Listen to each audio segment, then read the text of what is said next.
Welcome back to the channel, guys. Well, I'm out today riding probably one of my favourite retro bikes. It is, of course, the Triumph Speed Triple, and for it's not the Speed Triple at all. It is, of course, the Triumph Speed Twin. Now, for 2025, or maybe it's the end of 2024 as well, Triumph have brought out this version, which is the RS. So basically, this is a bit more sporty. It's got the stylemas, it's got the Olins, it's got the sporty tyres. So I rode I think I rode the original Speed Twin, and I rode it again a couple of years later, and I loved it. But this is a more sporty, slightly more hooligan focused on a retro Triumph. Is that possible? Well, let's jump on, let's find out. Chopsy, roll the intro.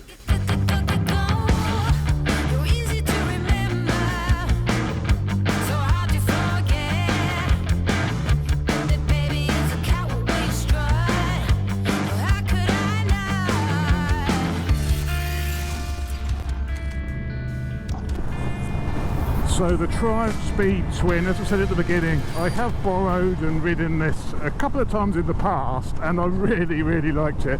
I mean, this and the Kawasaki Z900 RS are my sort of favourite retros. I guess that's no surprise because they're retros with a slightly sort of hooligan side. They're fast retros, let's put it that way. But what I really like about the Speed Twin is the grunt of this engine. Now, this is a parallel twin, a 1200cc parallel twin. You know, the power and torque figures aren't that amazing. 103 horsepower and 112 newton meters of torque. But what makes this bike so much fun to ride is that torque, maximum torque, is at about 4,000 RPM. So it's not a bike that you really have to rev to access that performance, which, as we know, does make a very good road bike. Just having instant grunt on tap, just to open the throttle and catapult yourself off down the road. I really like that. On this RS model, what Triumph have done is they've sort of brought a bit more sportiness to the ride. Now, I don't think the engine has changed too much. There may have been a little bit of tweaking, a bit more torque lower down, etc. But there's not a massive changes there. The changes on this are sort of around performance, and as I say, this now has stylema calipers and the MCS master cylinder, you know, with the adjustable for capacity as well as span. So really the same brake setup as what is on the new Speed Triple 1200 RS. So, you know, incredible front stoppers. They don't work quite as well as what they do on the Speed. Now, I think that is either because of the extra weight the bike is carrying compared to the Speed. This is 216 kilos wet, so pretty light really, but it's probably to do with the fork stiffness. But there's brilliant front brakes, but they're not quite as sort of sharp and progressive as what was on the Speed Triple. But for a retro machine, they're absolutely incredible, and they do give you that confidence to push on this bike. It also has Öhlins rear shocks, sort of twin Öhlins on the back, and these seem pretty decent. I mean, I've wound a couple more clicks of compression or damping. I don't think you got separated. I'll have a check in a minute. I think there's just damping. I don't think there's separate rebound and compression damping. I think it's just linked, but I've put a couple of extra twists in. But the whole ride, the feel is really comfortable, but you know, it's got a bit of support, there's a bit of sportiness there. So really impressed with the way they've actually configured the suspension on this, and it gives you best of both. It's firm enough when you push on, you can hold a line, and you get that inner hooligan is satisfied, but it's also plush enough not to shake your fillings out when you hit the bump. So I think they've done a wonderful job on the suspension, and they've also chucked on some sporty Metzlers. I think it's got the Race Tech tyres on it, so some sort of semi-slick tyres on it as well, and they seem to work really well. I've spent quite a bit of time on this in the last couple of weeks since I've had it, and I've really enjoyed every moment of it. And what I love with the RS is this fantastic paint scheme.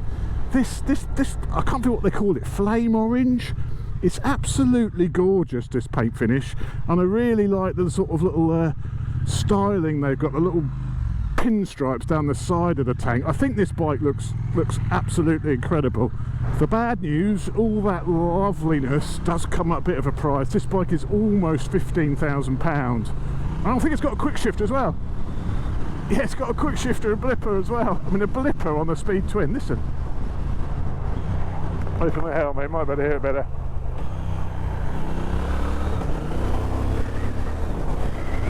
But I haven't really been using it because, you know, in a retro bike, do you want a quick shifter blipper? But that's the beauty of it. You can use it, don't use it. The clutch action, everything is beautiful if you don't use it. So either way, it's got it if you want it. It's a beautiful day today, as you can see. I think it is around about 24 degrees at the moment. It's going to get hot. It's only about 11 o'clock. I think we've got forecast sort of 26, 27 later. And I'm heading out to meet Mossy. So I'm going all the way to Salisbury on this, which is, I think, around about 80 miles. It's going to take about an hour and a half to get there.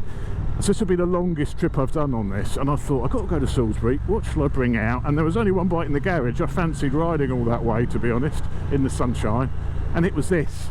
Naked, so you've got the full wind, the full cooling effect, which is great in the summer, isn't it, on naked bikes, and just a beautiful ride, basically. I think this is one of the things with this bike. It just feels really, really nice to ride. Everything is easy to use. The clutch is lovely. You know, it's only it's a cable clutch, but it's got a lovely action. Very light as well, obviously for such a big engine. And what I love, look at it. It actually, God, it's so instantaneous. It actually pulls the front up. There's so much grunt when you accelerate. It actually lifts the front wheel a little bit. You know, I would never have thought that on a heritage Triumph. And is this still part of their heritage range? But it's just such a sporty edged retro that I absolutely love it, because I have been toying with, you know, getting myself a retro. It's about one of the only class of bikes I don't have, apart from an off-roader, and I'm getting a bit old for that nonsense. And what I love about this particular one is, as I say, you have real performance here, real performance, and when you've had enough of going fast, you can slow down and you can just potter. It's blipper, bit of blipper action.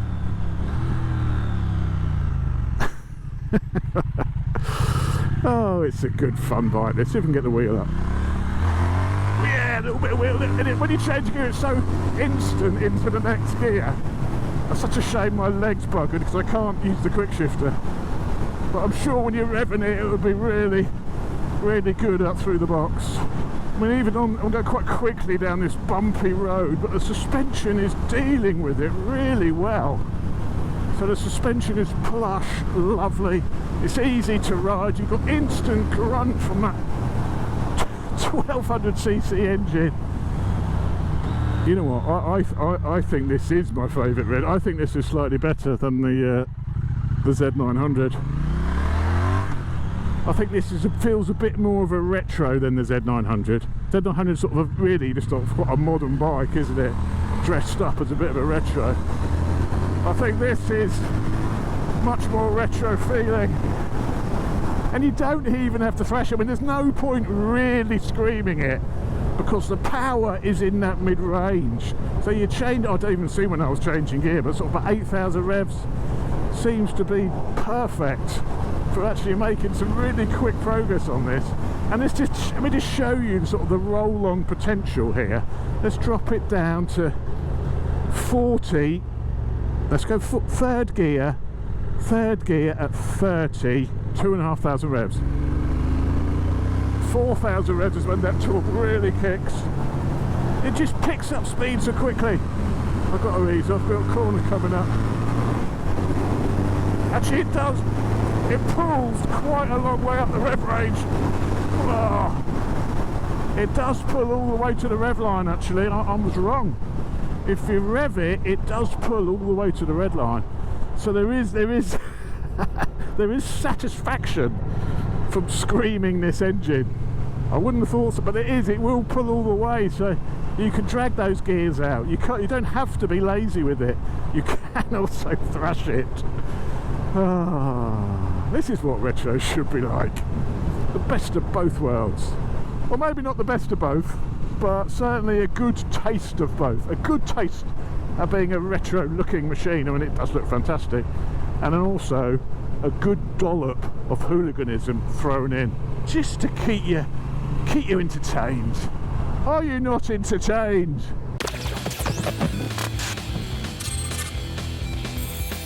For 2025, it's not all good news though. It's not all good news. This is a nigh on a £15,000 motorcycle, and Triumph seem to have sort of cheaped out a little bit on the gauges now.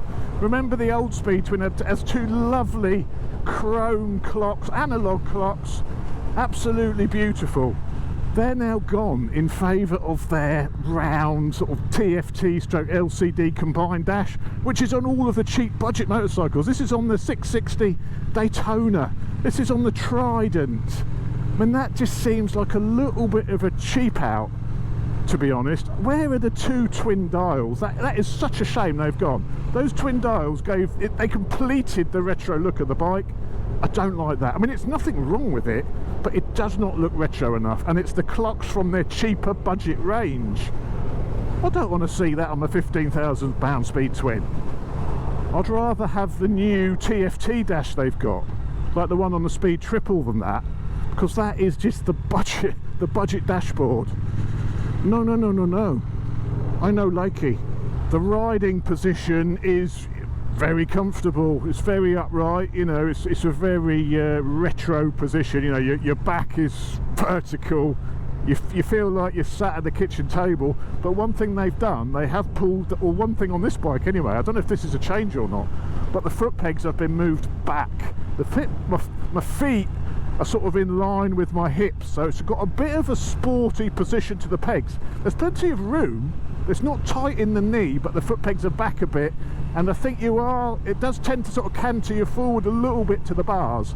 So I've got 1 or 2% of my weight on the bars. I'm quite close to the bars, and I think the foot position sort of makes you do that and gives you a bit more of a racier riding position than, say, the standard Bonneville. I suspect this is very different position to the standard Bonneville, but I like that. Again, that sort of feeds into that racy approach, and I love this riding position. I'm upright, I've got all the weight on my bum, but the seat is nice, it's not that wide. One slight criticism is the bike is physically small. It only weighs 216 kilos wet. That's because it's physically a small bike. It's not a massive machine, and being a 6'2", 20 stone fatty, I can feel that it's quite small. And even the width of it's quite a thin bike. You know, my cheeks are sort of not fully supported by the seat. So after I've been riding this for an hour and a half up to Salisbury, I'll report back on the comfort. But I think it's going to be a little bit, I could have a little bit of a sore body, but I think there's plenty of padding in the seat. So let's see how we get on. Overtaking grunts, let's just get past. I mean, that's like just grunt there. Fourth gear just pulls you past. There's no need to thrash it if you don't want to, but if you do want to, there's loads of performance on tap as well. I mean, there's no need to sort of hang out of the seat or anything, you know, it's not that sort of riding position. What have we got behind here? But it's not the sort of riding position that makes you want to hang off the bike, get your knee down. It's not like that. It's just a sort of very agile. Yeah, I'm going to say it. It's pretty agile. But you're sort of in the seat, you can lean your upper body off, but it's not sort of a, I guess you could hang your knee out on it if you wanted to, but it's not sort of, the riding position doesn't make you feel like you need to do that, but I'm sure you could. But it's just the way it dances through the bends, you know, on a bike. And what's more surprising, it's on a bike you really wouldn't expect it of. You know, you wouldn't expect this to be as fine handling as it is. It's a little bit of a sleeper, this machine, it really is, and I love it for that. Right, we're definitely getting past these slow buggers. I mean, look at the grunt you've got here. The overtaking grunt is unbelievable. Also, cruise is lovely as well. I mean, that's 70 miles an hour at 3,500 revs. So motorway work is, you know, absolutely no problem. It's just ticking over here. And you've got a little fuel gauge, only very basic. Like I say, the whole display is a bit basic, which is a bit of a shame really. But I don't want all the bells and whistles. You know, on the retro, I don't want fully adjustable traction control and wheeling. I don't want all of that. But I just like a bit more retro. I mean, I've not really gained much from having these clocks. I've gained nothing. from having an old analog setup. I could have everything on the screen on the old clocks as what I can have on this new one, so I don't really see the point of the upgrade. It smells a little bit of a cost-cutting exercise, doesn't it? It's hard not to see it as a cost-cutting exercise, the loss of those clocks, and perhaps it is. Right, I will turn you back on when we get a little bit closer to Salisbury, because there's a little bit of motorway work coming up, and that will not be very interesting. Speak to you in a minute.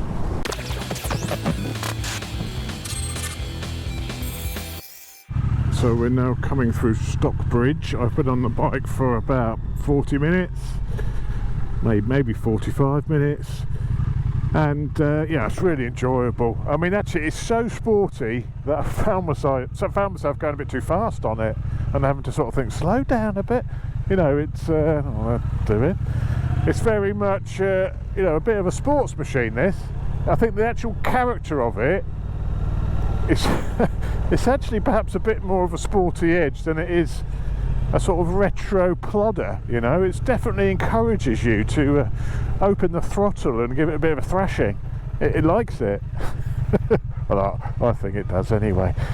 But a couple of things I've noticed is, again, that display, when you've got the sun behind you, you can't really see very much in that, and again I think that comes down to the fact that it is a cheaper display.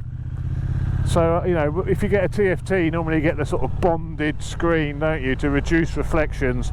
There's quite a lot of reflections in that. I don't think that's got like the bonded approach or whatever they do on the TFT. So that, again, my criticism so far, really, you know, isolated around that screen, to be honest. But the sort of comfort is very good. I could, like I say, I've been about 45 minutes on it now. I'm starting to feel my bottom a little bit. I don't feel like I need to get off. I think in the next 20 minutes I feel like I probably could do with just getting off it, but it's fine, you know, absolutely fine at the minute. And I think that, again, that is just due to my size more than a fault with the bike. It's a person problem, not a bike problem, as Mossy would say. Also had a little stint on the motorway, only for a couple of junctions, but I noticed that there's no cruise control either, which would be nice. It would be nice to have a bit of cruise control. I know it's a retro, but hey, you still need to go on the motorway sometime, so a bit of cruise control would be nice. And of course, because it's completely naked and the motor with wide bars, you do get a lot of wind blast, certainly if you're sort of going over 70. There's a lot of wind blast, but that's to be expected. Again, that's not the bike problem, that's just naked motorcycles. But apart from that, I am absolutely loving it. Absolutely loving it. Right, I'll catch up with you again when we get to Salisbury. Speak to you in a minute. Oh Jesus, looks like we've got quite a bad accident here. They've shut the road. It's like they're diverting us to the right. Oh Jesus, this looks like a bit of a bad accident here. This doesn't look very good, does it? Someone's straight on there. Oh Jesus, they're cutting the car open. Bloody hell, everyone's okay. I need to pull over now because I'm going to have to work around that. I don't know where I've got to go. This is very pretty through here. It's a bit of a wind today, actually. It's a bit of a crosswind, and I think that's not helping to the sort of high speed stuff on the naked, perhaps making it feel a little bit more blustery than what it is because of that crosswind. But yeah, I'm really enjoying it so far. I haven't got a clue where I am. This is just I'm on the diversion still. What I love about a bike like this, a retro like this, is, and I think this one more than any other I've ridden, is it's lovely at the lower speed stuff. You put it in a higher gear and you plod it. It's great at that, and you just enjoy the scenery. And then, as I say, this has a real sporty edge. It's almost like two bikes in one, this. It really is. And it's really thin. I mean, look how thin it is here, man. It's such a thin little machine. And even though it weighs 216 kilos, which I know isn't a lot, but because it's so low and so small, it just feels so manageable. Hang on, maybe it's straight on at the roundabout. It feels so manageable And yeah, you know, I think if you're a bit smaller, a bit older, you know, you struggle to sort of push your bikes around a little bit more. This one, yeah, it feels nice. It's a beautiful bike for doing this on. Just coming out, exploring, enjoying the countryside, and then you do hit a nice little twisty section of road. You've got some performance to enjoy it. And here it is, the wheat sheaf. Mossie's probably already here because I'm late because of that accident. There it is. There's his NT. Has he cleaned it? So there we are. I've done my bits and bobs with Mossy. We've had our little chat about the Tracer, and now I'm heading home. But Mossy's got no petrol, so we're just going to the petrol station because I'm going to need some as well. So, but there's a chance Mossy could run out of fuel here, so that's always entertaining. He's literally got a thimble full left. But yeah, so to sum up, the Speed Twin is it's a lovely bike, and I think I'm going to say it's my favourite retro, for the main reason being that it's got a real taste of performance. There's more than a little bit of performance here. This thing's actually a bit of a missile. It's fast, when you rev it, it makes good power. The suspension is absolutely perfect. The perfect amount of performance, but with still leaving a decent ride for the potholes. And because this engine's so grunty, it's so easy to ride, it's just gorgeous just to pootle around like this, you know, through villages and go from pub to pub or calf to calf, and it looks amazing as well. I love this orange, flame orange or whatever they call it. Yeah, it is a really, really nice bit of kit. So I'd like to do some sort of, I was just saying to Mossy, I'd like to do some sort of retro comparison. So if you could give me some ideas in the comments, because I mean this, for the RS version, it's probably a bit too sporty. I can't think of any other competitors apart from, of course, the Z900 RS, and maybe that would be maybe that is this bike's only competitor, so maybe that could be a good comparison. But if you could think of any other retro to do a comparison, we've been thinking about the new Honda GB350, maybe compared with the 350 Royal Enfield or something, or the 400 Royal Enfield. So let me know in the comments what you'd like to see, and we will make that happen, because I quite fancy doing a bit of a retro comparison. So I hope you enjoyed the video. If you've not already subscribed, don't forget to like, subscribe, all that stuff, and I'll see you on the next one. Cheers guys.